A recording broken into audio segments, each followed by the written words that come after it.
Let me respond to that. No, that's definitely unusual. No, so during pre-trial conference, one of the important things that you do there is the marking of exhibits. Paliwanag ko, simple lang ho ito.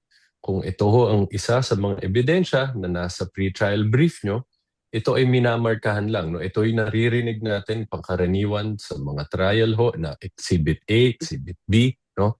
So now, ang pagmamarka ng ebidensya, ang bawat partido na gustong magmarka ng kanyang ebidensya sa pre-trial, no? Ito ho ay decision nila, no?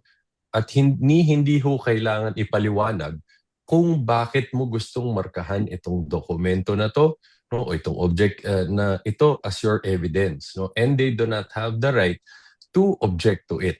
So, to answer your point, your question, very unusual ho yan na even just the marking of the sealed BIR box was vehemently objected to by the other party.